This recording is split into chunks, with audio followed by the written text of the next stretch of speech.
Alrighty guys, Lockie Pure here, and this one is going to be an absolute killer, okay? We're touching on Puppet Master of Thyself. Now, what does being the Puppet Master of Thyself actually mean? In life, you are either influenced or you're influential, and this is on other people and on yourself. So being the Puppet Master of Thyself basically means that you can control what you do. So this means if you have bad habits, you can crush your bad habits into dust and replace them with good habits. If you have negative things that you do to yourself or do to other people, you can identify those and change those, okay? It basically means being able to change anything about yourself that you want to change at any moment in time. Now, this is something that not many people really learn in their entire life ever. Okay, it's a very deep, very deep concept that we're about to go into. I'm going to go over the surface level because I don't want to bore everyone to death, or I don't want to, be here for 5 hours going over this because I could talk about this for days. So if you have any questions, let me know in the group.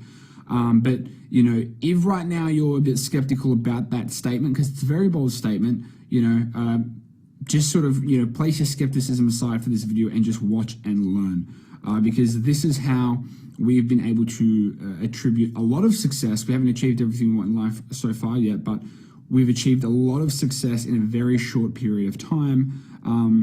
And I have, overtaken people, not to be, cocky or anything, but I've overtaken people in the space of months who've been in their field for years. And I haven't done that out of luck. I haven't done that out of a fluke or a tactic.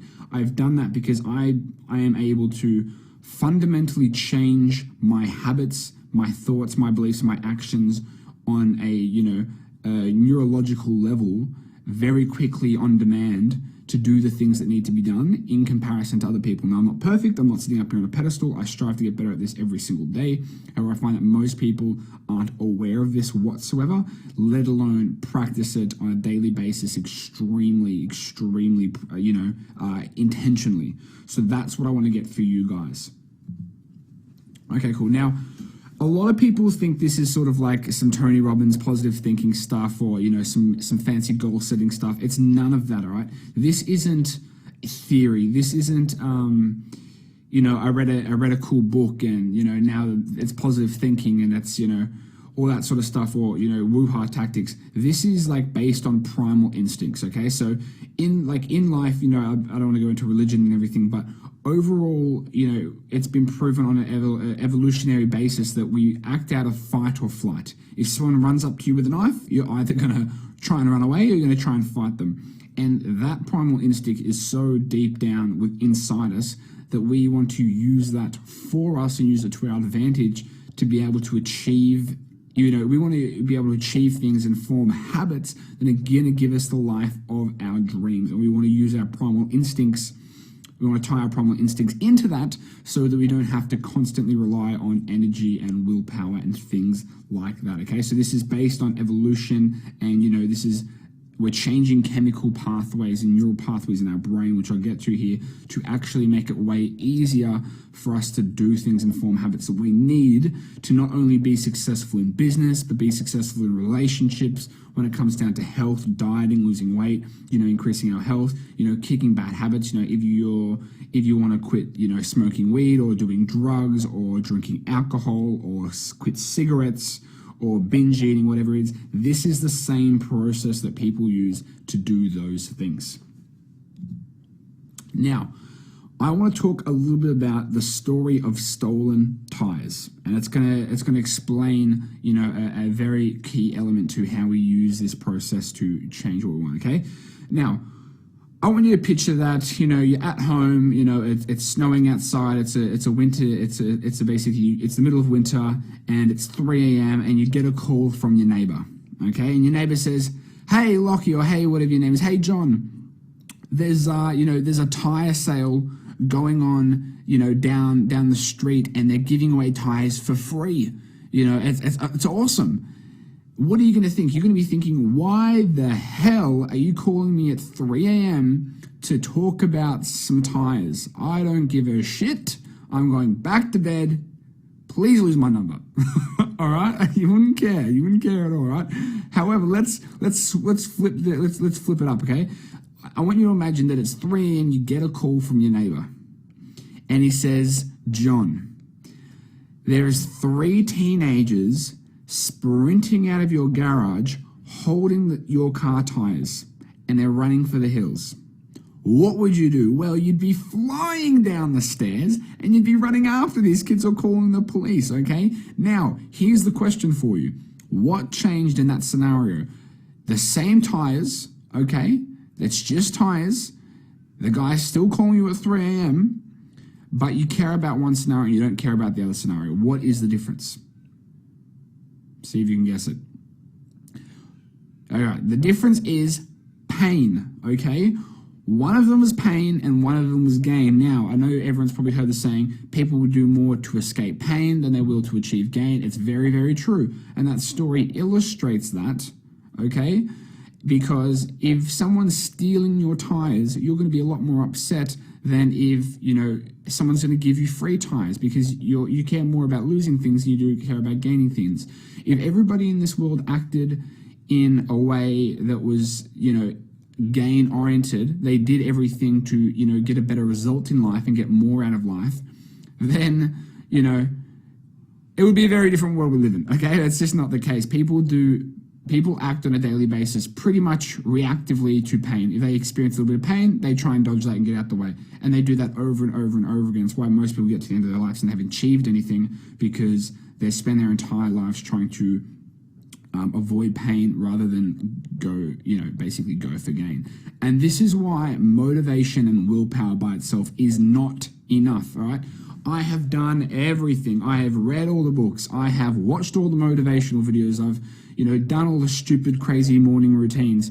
Look, there are morning routines that will help 100%. That is what the $1 Million Morning Routine is about. However, motivation is not enough, right? Have you ever gone on a diet, all right? And you started off the diet, you were super motivated, and you started the diet, you were getting some good results, and then eventually you stopped the diet. Or maybe it was a workout, or maybe it was a 30-day cleanse, or whatever it was. And eventually the willpower and the motivation just died, and you just said, screw it, I couldn't care less, I'm gonna go have a donut. I love donuts, I'm just gonna keep bringing it back up to donuts. But motivation is not enough, right? So we need to, basically harness our primal instincts when it comes down to fight and flight, and harness the avoidance of pain to form new habits that are positive and that are constructive, and destroy the old habits so that we're relying on habits and not willpower and not motivation, because that is temporary. Okay, so here is the 9-step system. Yes, 9 steps. This is very thorough, because we're not doing anything easy here. Is how to form habits that would deliver your dreams on a silver platter. I'm not kidding here, guys. Take this extremely seriously, because I literally attribute more of my success and happiness and fulfillment in life to this system in comparison to anything else that we teach in this program. It's so serious, okay? So, step number 1 is you need to decide you want to change and you're willing to try something new to do it. Whenever I talk about, increasing your energy levels, managing your time better, getting better focus, the non-sexy stuff, getting better habits, quitting doing bad shit for you. Nobody cares. Everybody wants the secret Facebook ad loophole. Look, guys, there is no secret Facebook ad loophole. Yes, there are things you can do more effectively on those platforms. However, the reason everyone gravitates towards those things is the same reason that most people don't succeed. Everyone's trying to gravitate to the small little tips and tactics they can just plug in and make it work. And that is why everyone spends their life searching for that while other people get rich. If you want to be the person that gets rich, you need to focus on this stuff. And that's why I'm basically beating a dead horse here. It's because I'm so, committed and passionate about this stuff. I could talk about this stuff for days. Anyway, so first thing you need to do is decide that you actually want to change. If you don't want to change, you're going to look at everything that I'm talking about here with a skeptical eye. Look, if you don't want to give up donuts, it doesn't matter what argument I give you for giving up donuts. You're always going to be looking at it with a skeptical, a skeptical point of view, and you're smart enough to be able to rationalize continuing to do anything you want to do because you want to do it. All right. I don't doubt that, you're not smart enough that I came up to you and said, hey, you should probably go for a run this afternoon. You could rationalize some sort of way to come up with as to why it would be logical not to go for a run. Of course you could. You're not an idiot. But that is why you need to decide to want to change, and you need to be willing to try something new to do it. You haven't done this before, so open your ears, open your mind, and let's get stuck into this, all right? Number 2 is you need to decide exactly what it is you want. If we're going to be forming habits, and beliefs and taking actions to get to where we want, we obviously need to know where that is. Number 3, you need to identify and we're about to go into this step by step, by the way, but you need to identify what's stopping you from getting there, okay? So you know what you want, and now there is this roadblock, and by roadblock, I mean there's consistent patterns, habits, and things that you do that are stopping you from getting there. We need to identify what you need to do to get it, okay? So there's specific habits, patterns, and actions that will get you to there, and you need to make sure that you know what those are, and we are basically telling you what they are in this program. Okay, number 5, we need to associate massive, I repeat, massive pain to the things stopping you. Again, we will do more to escape pain than we will to get gain. So this entire system is based on how can we associate so much visceral, excruciating emotional levels of pain to where we are now and the actions that are stopping us from getting our goals, so that it becomes easier to get our goals than it does to stay where we are, okay? Most people, they just try to have a vision board, write down their daily goals, and get up and just attack them. And then they get dismantled because their motivation and their willpower runs out. That's just, if I look at people who are plateaued, people who are not where they want, and that is always what they're doing. However, the people who are achieving huge things, it's like they have to achieve these huge things or else they'd kill themselves. It becomes a must, all right? We achieve our musts, not our wants in life. Whenever I've needed to level up in life or get better results, I've had to link massive levels of pain to where I currently was and the things I was currently doing, okay? I'll give you an example. And I'm going to go into lots of examples in a moment here, but for example, my partners and I, we did a 90-day transformation challenge when it came down to our physiques, right? And, and I managed to get very good results with that. And how did I manage to do that? Well, I had to associate, for 90 days, I was extremely strict and very persistent on my diet and my training. Now, how did I do that? I did that because I associated so much pain with eating donuts and with skipping workouts that it wasn't even an option, okay? I remember walking to the kitchen, there was some cinnamon donuts on the counter, and I looked at them and I wanted to eat them, and you know what I did? I grabbed a fucking celery stick, and it sucked, because celery tastes like ass, and it was terrible. However, eating that celery was so much easier than living with the regret and the pain of that donut. I'll touch more on why when we get to that section. Associate massive pleasure to the things you need to replace those bad things with, okay? So a lot of people, they just try and stop doing the bad stuff. What you need to do is you need to replace the bad habits with a positive habit, a constructive habit, and associate massive pleasure to those things. The beautiful thing about this, guys, is just like that, you can change how happy and how fulfilled and how proud you are of yourself on a daily basis by doing this, because suddenly you actually associate massive pleasure to doing things like getting out of bed early. When you wake up in the morning, yeah, it sucks when you need to get up and turn your alarm off, but like 5 minutes later, you look at yourself in the mirror like, you know what? I'm fucking proud of myself. I feel amazing. I'm going to make this day my bitch. I'm going to try not to keep swearing, but I get very passionate about this stuff, right? Number 7, create a portable pain-inflicting device. I'm going to talk about that more in a second when we get there. Number 8, recognize destructive patterns and interrupt them with positive replacements, okay? When you start doing negative things that are negative for your success, they are typically patterns that you have done for years, okay? Some of you have even done this for decades and decades.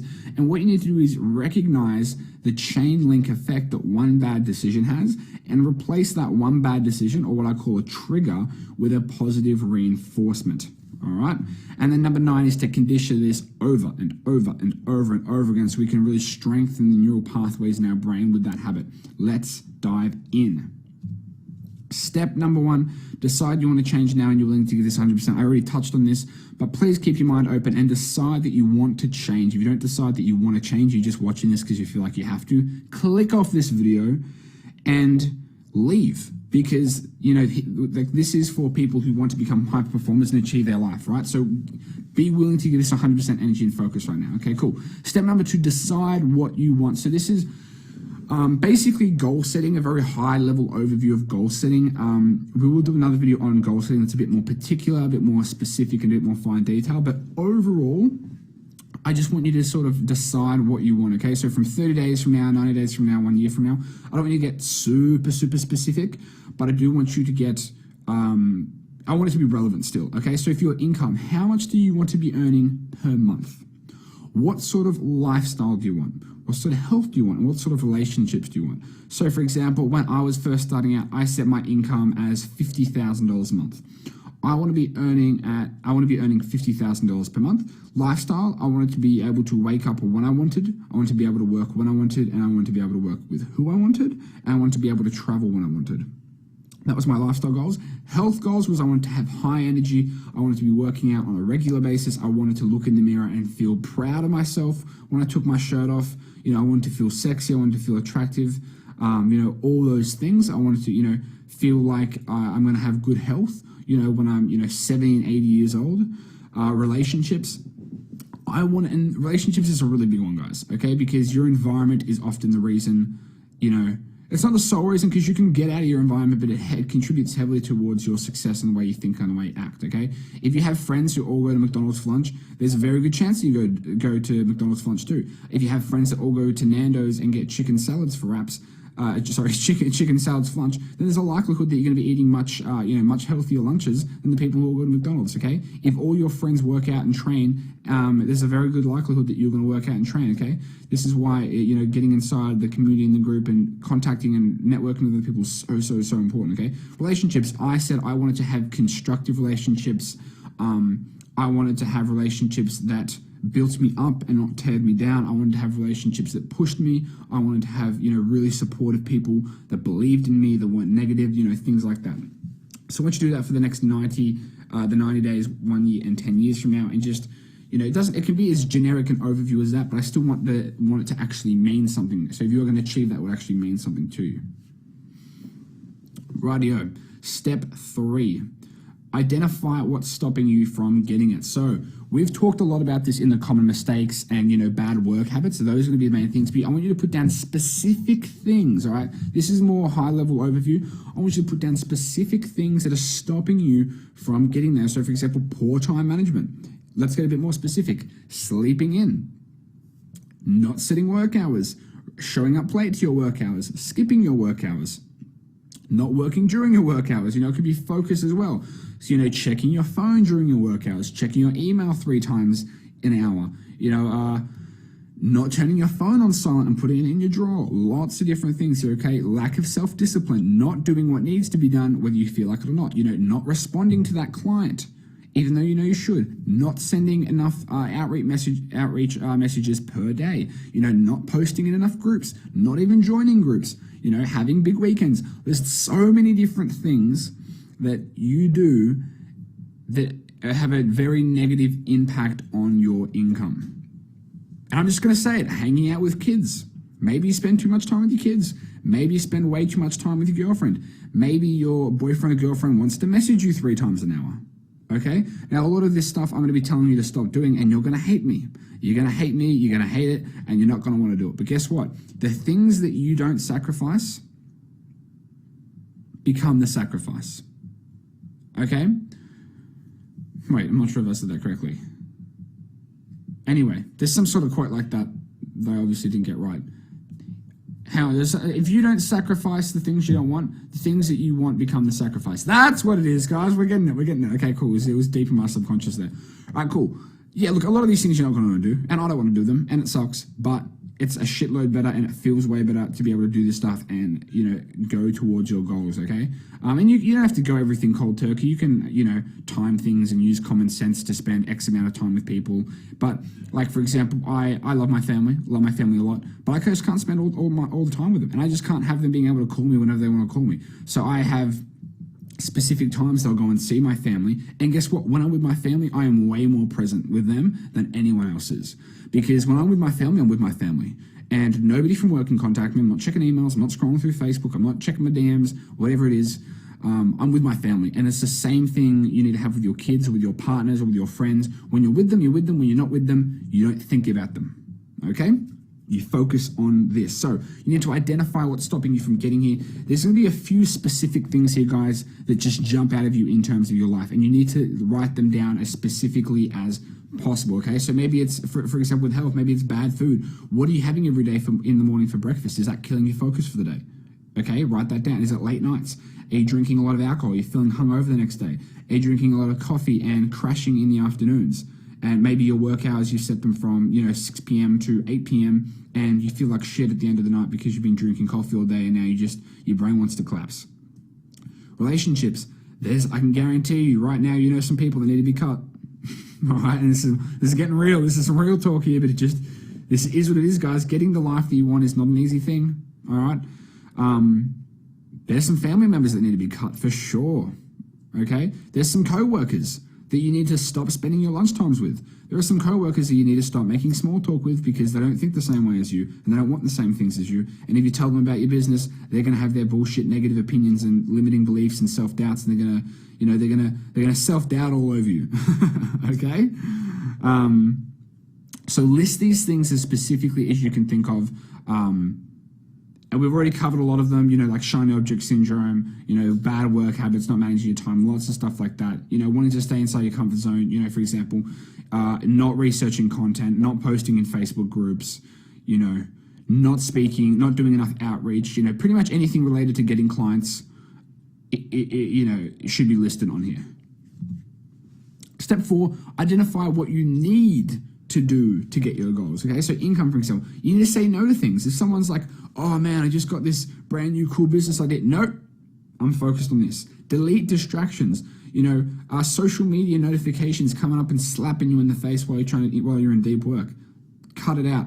Make time for work. All right, you need to make time. Set your hours. If you don't set specific work hours on a daily basis, what are you doing? All right, what are you doing? List it down. Taking work seriously. Doing the things I know I should do, whether I feel like it or not, okay? So critical and so key. So list down lots of the things here. Look, pretty much everything you need to do to get it, we've listed in here, okay? So if you go through where it is to get clients, that process, when that unlocks, you will be able to go through here and list those things down. But you already know a lot of them of what they are, okay? Health, prepping meals, throwing donuts in the bin, deleting Uber Eats. I cannot tell you how many thousands of dollars I've spent on donuts on Uber Eats, all right? Do you know what Uber Eats is? It's basically a food delivery app. Delete that shit. If you like watching binge eating videos, when I was training, I was trying to get very lean, get really low body fat percentage. For some weird reason, I just started watching people eat donuts on YouTube. Delete that shit, all right? It's weird to say that out loud, but it just is what it is. Relationships, change your phone number. Do you know how many times I've changed my phone number? I think there's approximately 7 people in the world that have my phone number, and they just don't contact me. The only reason they have my number is because they don't contact me and because they may need to contact me in case of emergency. Change your phone number. How many people can contact you right now that shouldn't be able to contact you right now? Change your email address. Leave Facebook group chats. Okay? These are things you don't want to be doing. But if you do these things, you'll become a completely different person, a person who loves themselves, a person who is so fulfilled, so confident, moving so ferociously towards their goals that they are an unstoppable beast of, results, discipline, and work ethic, all right? It's just identify them, right? List them down. Step number 5. This is where we're getting our hands dirty. Link massive pain to the actions that stop you, okay? So on the left-hand side, we have some of those actions that we just discussed earlier on, and so you'll have your list. On the right-hand side, I want you to list the most deep, scary, disgusting, I'm not gonna go there, but I want you to make yourself feel absolutely shit. I want you to write down the worst possible things that you can imagine feeling and why that is attributed to those things on the left-hand side, okay? Because let's just take big weekends, for example, going out, getting absolutely sloshed on the weekend and then feeling so hungover you can't get to work, right? Or you can't work in your business. Big weekends, all right?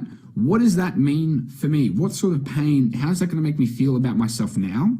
And how is that going to make myself, what is that going to result in for my life, okay? Well, for example, big weekends mean I can't work on my business and I'm going to be stuck in my 9 to 5 forever. It means that my kids aren't going to be proud for me. It means I'm going to have to wake up every day for the rest of my life and work for a shit boss. It means I'm going to feel like a failure. It means I'm never going to be proud of myself. If I go and have a big weekend, what is that? It doesn't mean I'm having a big weekend. It means that I'm never going to be proud of myself and everyone's going to know I'm a screw up. I'm going to come to the end of my life having nothing, being able to show nothing, and I'm going to be working until the day I die, okay? I'm going to hate myself, right? You need to list things down here. I don't know you, okay? You need to know yourself here. So, for example, for me, a big one for me is not achieving my maximum potential. It makes me feel sick to the stomach to think about waking up on my deathbed and thinking that I could have done more. And look, I probably will, okay? But I don't want to be on my deathbed thinking that I could have done more because I chose to go out and get drunk on the weekend. That, honestly, just saying that out loud, makes me fucking terrified. Makes me feel like I need to go for a run or something, I want it to be that visceral for you. So, when you think about going and grabbing so that's what I was talking about before. So when we're doing this 90-day transformation challenge, you can tell I just jump around, right? I've got my thoughts. I like thoughts. Okay, cool. So when we're doing the 90-day transformation challenge, the reason I could grab that celery stick instead of that donut was because I was my personal trainer and I were measuring my body fat percentage and taking weekly progress photos. And I knew at the end of the 12-week transformation, 90 days, they would post a photo of my transformation on their social media that had 3,000 followers. So the pain of me showing up the next week, doing my measurements and having gone backwards was so fucking humiliating and painful to think about. There was no way I was going to have that donut. And the thought of me posting, the thought of them posting my transformation to 3,000 people online publicly that's going to be there for the rest of the time, and it not being a good transformation was so bad. It was so much more painful than eating a celery stick. So can you see how in that situation, I didn't need motivation. I didn't need to rely on willpower. I didn't need to think positive thoughts. I just looked at that donut and saw pain. And I looked at that celery stick and I saw pleasure, I saw pride, I saw fulfillment, I saw awesome results. I internally am someone who views myself as an extremely responsible and extremely accountable human being. So if I say I'm going to do something, I'm going to do it. So to rock up and have my personal trainer say, hey bro, what were you doing eating those donuts? Because, I just wasted my time writing this plan for you because you haven't followed it. Having that thought of me, going against my word, that felt sick to my stomach, right? So I want you to get super visceral here, and I want you to make it so, look, I'm just going to break it down for you. If you're still doing the things on the left-hand side after writing this list on the right-hand side, it's because the right-hand side isn't painful enough, and you need to come back and you need to get more visceral about it, all right? Moving on to step 6, link massive pleasure to the actions that actually help you do the things, okay? So you want to have the push and you want to have the pull, because you can't, you can't replace the push without anything that's going to pull you in a good way, all right? So we have our list there on the left-hand side of the things that we need to do, aka pretty much everything that we lay out in this program, but there's also some health stuff that you obviously know that you need to do, right? And list how that's going to make you feel on the right-hand side. So, for example, if I delete my distractions and I make time for my work, it's going to make me feel like I have control over my life. It's going to mean that I'm actually setting a good example for my kids. It's going to mean that I actually feel proud of myself. It means I'm going to be achieving small, consistent progresses. Everyone's going to look up to me. I'm going to be a good role model. And for me, personally, big one, I'm going to be operating my maximum potential. I want to feel what it feels like to run at 300 kilometers an hour. And, knowing that I'm doing everything to get to that level makes me feel awesome. And it makes me feel powerful and in control of my life, right? I don't know what works for you. That's why you need to list it down over here, because you need to have push and you need to have pull, all right? And this is how you can go from, depressed, anxious, hating your life to bam, loving your life, because suddenly everything you're doing now, it's easier to stop doing the bad things and it feels better to do the good things. So for example, if you're addicted to smoking cigarettes, and you want to quit, look, if you don't want to quit cigarettes, more power to you. Go smoke some darts. But if you want to quit cigarettes, then you need to link massive pain to that, okay? How could you link massive pain to smoking cigarettes? You could print out photos of people suffering from lung cancer and put that all around your room. You could, I'll tell you what I would do if I was smoking cigarettes. I would save a photo of someone suffering from lung cancer as my desktop wallpaper, as my phone wallpaper. I would have a photo of it in my wallet. I would have photos up in my toilet area where I go and I sit down on the toilet and I look up and I see someone suffering from lung cancer. I put it where I'm brushing my teeth. I put it everywhere, okay? So everywhere I see the pain and the things that are going to happen from smoking cigarettes. I would also put my family, if I had kids and I wanted to be a good role model, I wanted to be a good dad and set a good example, I would have pictures of my kids next to the pictures of the lung cancer, okay? What's it going to be like when when I can't see my son's 18th birthday because I'm dying of lung cancer? Like it's getting very, very, extreme here, but that's what it takes. And that's what it's going to take for when you go to reach for that cigarette. You're not going to be thinking about the little dopamine hit it's going to give you and how relaxing it's going to be. You're going to be thinking about, your kids asking you why you chose cigarettes and lung cancer over their graduation dinner. It's super visceral and painful, I know, but that's what it takes, all right? And that's what most people never sit down, proactively do, and then reinforce. And that's how you accelerate the process of doing the things and breaking bad habits that you need, okay? And then you also want to link the pleasure to it, okay? So how am I going to feel when I throw that packet of cigarettes in the bin? I'm going to feel like I have control of my life. I'm going to feel like I'm setting a good example for my kids. I'm going to feel proud of myself and be able to look myself in the mirror, in the eyes, and know that I'm doing everything possible to make sure that kid succeeds in life. All the things that matter to you. Then, step number 7, create a portable pain-inflicting device. What does this mean? Sort of like I touched on with the photos there, you want to have something that you can have with you at all times that reinforces this, because there's going to be points in time where you do this exercise once and then you put it in your drawer and it's okay, cool, and then you go back to your old habits. You need to be constantly seeing the pain and seeing the pleasure when you go to make a decision, okay? When I went to go and grab that donut when I was on the transformation challenge, I saw a photo of myself being posted on the internet publicly forever of a fat version of me. Okay, I saw that in my eyes, and immediately just then, the donuts represented pain. However, if I had just done this exercise once and slid it into my drawer and pretended, that it didn't happen, I would have just grabbed the donut because I would say, I don't give a fuck. What I do today is, you can see this is my identity book. I have a book here that basically has all my goals and everything. And inside this book that I carry with me everywhere, I have multiple copies. I have a copy on my desk. I have a copy on my bedside table. I have a copy in my bathroom. I have a copy in my backpack. I have a copy. Those are most of the copies. Yeah, those are the copies. And I have here, what do I link extreme and unbearable pain to? And I also have one for pleasure, and I have one for other stuff as well. But I want you to carry this around with you. This could be notes on your phone. This could be a checklist on your phone. You could just have like a laminated, thing here that you put up in your bathroom. Like, you need to have something with you that, if you want to read this, you can read it there.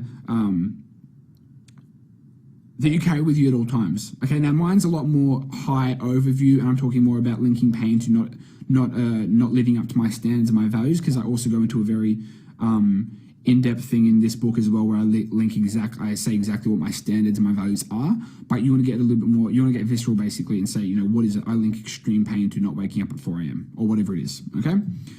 Step 8, recognize destructive patterns and substitute triggers with positive actions. Now, what do I mean about this, all right? When you have certain triggers in your life that, like when you do one thing, it has a chain link reaction. So if you make one bad decision, it creates a chain link reaction of other bad decisions. People most think, oh, if I just do this one thing, it's okay.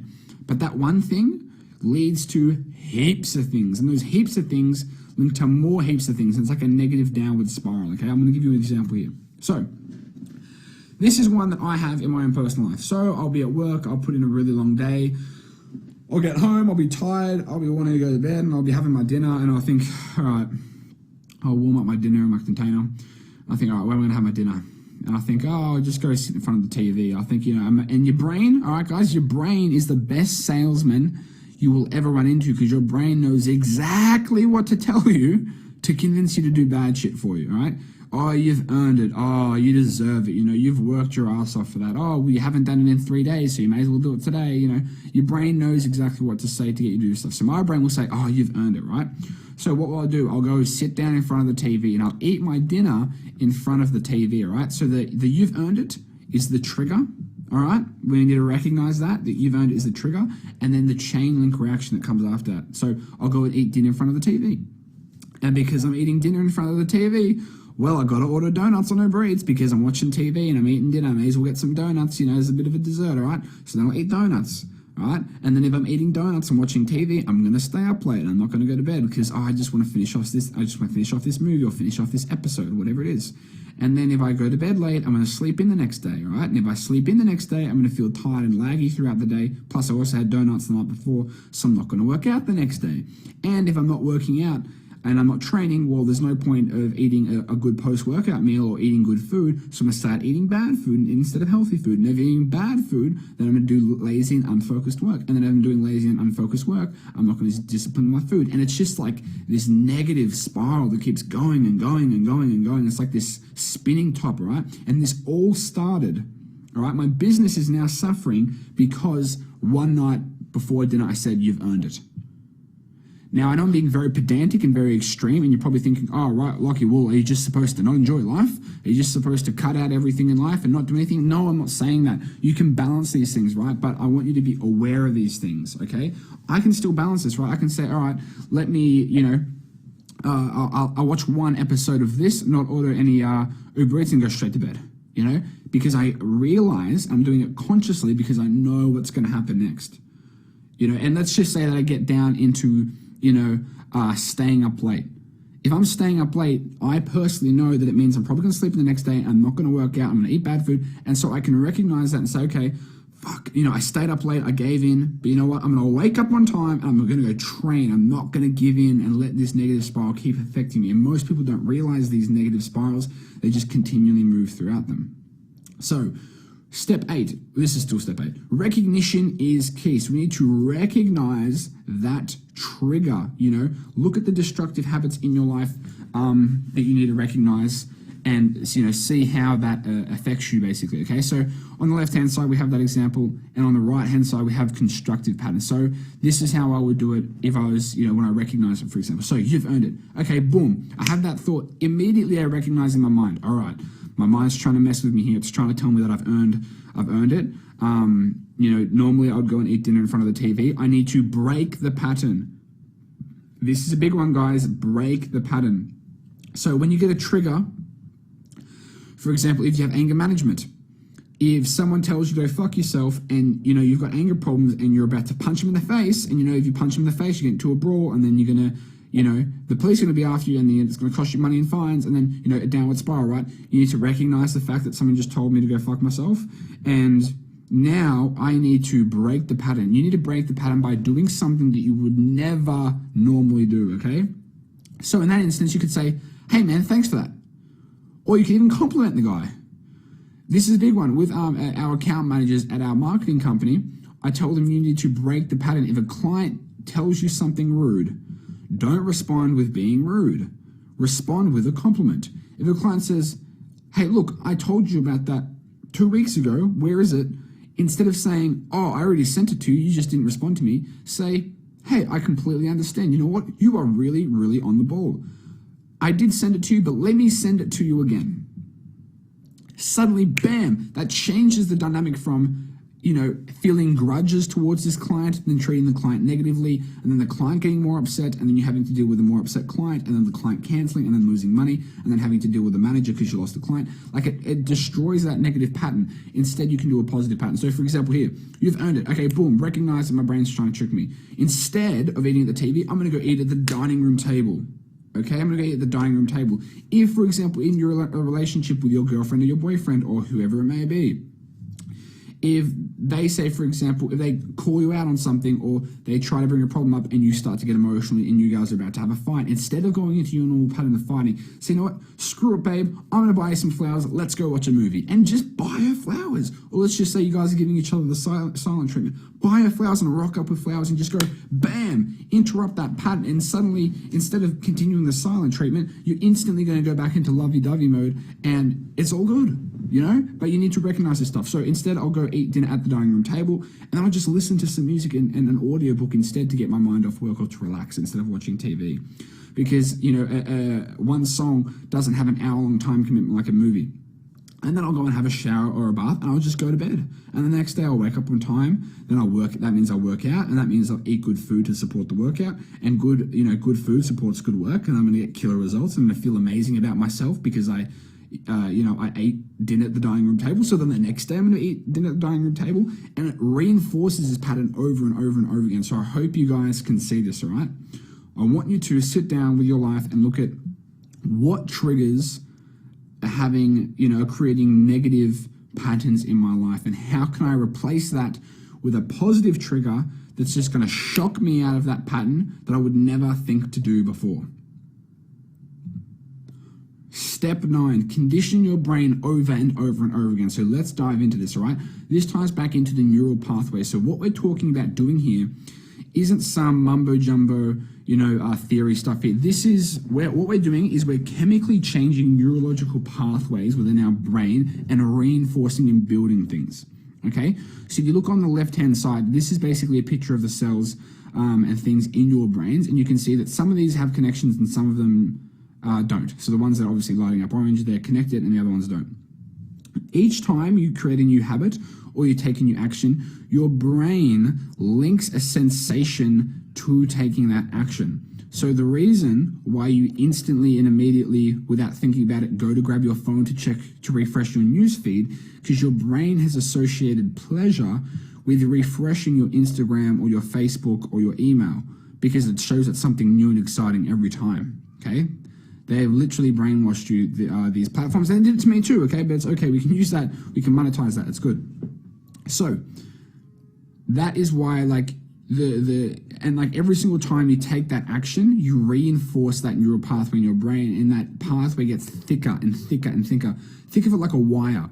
Every time you take that action, a wire gets connected, just like here on the screen in your brain with a neural pathway. And every time you take that action again, the wire gets thicker and thicker and thicker. And then on the right hand side here, you can see these are a multicolored picture of neural pathways. And you can see some of them are really thick and some of them are really thin. And the habits that you've had for decades are really, really thick, and that new habits are going to be forming, going to be really thin. But that's why it's so important to keep doing it and doing it, doing it, especially at the start, because the more you do it, the easier it's going to be. Okay, so this is sort of another rerouting, basically, type of image here. So you can see on the left-hand side here, there's the before, okay? There's like the neural pathways when you think of something and you do something. There's like the primary path, the secondary path, and then on the after picture there, you can see the old path being terminated. Now, when that old path is terminated, those neurons need to connect to a different neural pathway, okay? So this is why when you kill an old habit, like smoking cigarettes, and you start a new habit, your neural pathways actually change. So if we go over on the right-hand side where it has sprouting, and let's go look on the very right, we can see number A, the green one, has the two lines blocking it, and then number B has taken over, right? So on the left-hand side there, you can see A and B both have their individual neural connections. So for example, let's just say the A there is smoking cigarettes and the B there is trying to quit smoking cigarettes, right? The A would be really, really strong and the B would be really, really weak. But once you quit smoking cigarettes, the B is going to start to take over, and you're going to start to get the fulfillment from saying no to things rather than doing things. I get so much fulfillment out of saying no to parties, out of saying no to drinking alcohol, out of saying no to, hanging out with people that don't give me anything but problems. But originally it was really hard to give that stuff up because my, neural pathways linked pleasure to those things. But I did this exercise here and I linked so much pain to those things that pathway number A, they just got sliced in half, and then number B took over, and that got stronger and stronger and stronger until now it's just a habit. And this is just the sort of last one to sort of look at why you need to not only do this today, but you need to come back and watch this video over and over again. So many videos in the start of this program you need to rewatch because they're lessons for life. They're not just lessons for this program, okay? So you can see they basically did studies here in terms of retention of people learning things, okay? This is the same with your neural pathways. Percentage of remember on the left-hand side, and like people coming back over the next 10 minutes, 24 hours, 1 week, 1 month, okay? You can basically see that the people who consistently progressed for over a month obviously had a much, much higher percentage of retention, you know, in their thoughts and their habits and their patterns and everything, okay? So that's pretty obvious. I just want to put that there just to reinforce it. But I really, really hope that you guys enjoyed this section. This means a lot to me. Please go away and implement everything here, okay? Just gonna list it out here. Decide what you want to change. Decide what you want. Identify what's stopping you from getting it. Identify what you need to do to get it. I'm not going to read the rest of these. Just pause this video. Okay, pause this video here. Go through, list these out, and take that pain-inflicting device with you everywhere and read it over and over and over and over again. If you have any questions, let me know, and I'll see you in the next video.